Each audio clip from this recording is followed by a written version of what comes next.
Namaste, Namo Himalaya. I am Malvika and I am a yoga and mindset coach.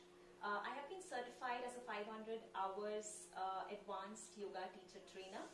And today I am here as part of the video campaign by Mompreneur Circle, an amazing community who are doing this as part of International Yoga Day to spread more awareness about yoga so that people would adopt yoga, especially in their life, in their daily life, or also to solve certain challenges. And today I'm here to solve one such challenge for people who are suffering with thyroid.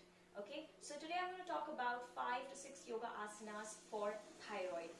Now, thyroid gland is located in your throat, somewhere in your throat, and what it does is it creates hormones, it produces hormones which is responsible for your metabolism, for regulating your metabolism. So what happens is when this gets imbalanced, your thyroid glands get imbalanced, what happens is you start gaining more weight, or you start getting mood swings, or there are a lot of other things that start to happen. So we're going to try and solve that today. We're going to try to do something effective. Before I start with asanas, one quick thing. You should probably take a walk, or you should maybe run for a bit. Or if not, if you don't want to do an outdoor activity, just do 5 or 10 Surya Namaskar cycles before you start doing these asanas. Why? It's because your body will generate heat. You'll start to sweat a little, your heart rate will increase, your blood circulation will be good. And then when you do asanas, they are much more effective. Okay, so the first asana that we're going to do is Ustrasana, camel pose. For camel pose, you come in Vajrasana. You can stand on your heels like this. And you can start with either Savitri Asana, which is you bring your hands straight up, or you can directly go behind. So what I'm going to do here is bring my right hand on my right heel and slowly my left hand on my left heel and arch my back. This shouldn't be straight, but this should be forward, arching my back, look up, stay there, hold it, breathe for 5, 4, 3, 2, 1. And I'm going to slowly come up. If this is not possible with both the hands, you're going to just drop one hand and lift your left hand up and bend back. Stay there and hold. It's totally fine. Okay?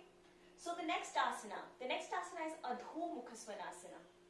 Adho Mukha Svanasana, palms are on the ground, fingers spread out. Both feet behind you. You can keep your feet together, heels touching the ground, and stretch nicely. Hold it here, breathe, inhale, exhale. You can look down, exactly straight down, stay there, breathe. For some of you, this may not be possible where your heels may not touch the ground. For those of you, you can either put a pillow below your heels or you will be on your toes. So bend your knees, stay on the toes, breathe. 15 to 30 seconds of hold and then release and relax. Stay till the end of the video because I'm going to tell you how many seconds you're going to hold and when will it be effective. How many times do you have to do it? So stay till the end. The third asana that we're going to do is quite simple. You're going to come in Dandasana and lie down on your back. We are going to do Matsyasana, fish pose. Matsyasana, you're going to place your hands down slowly.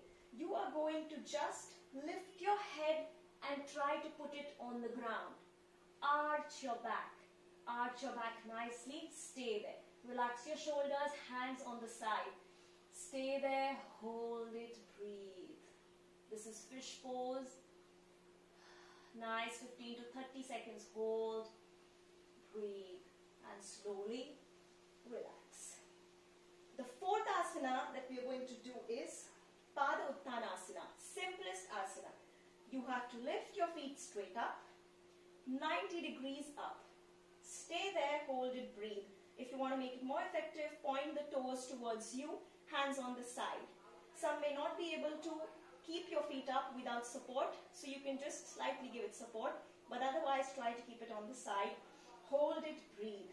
You can also do this with the wall. You can sit like this with the wall also. Fifth asana. This asana is very effective, guys, and very easy. You can do this anytime. Fifth asana is Sarvangasana. Sarvangasana may be challenging for a few, but you can try to do this, okay?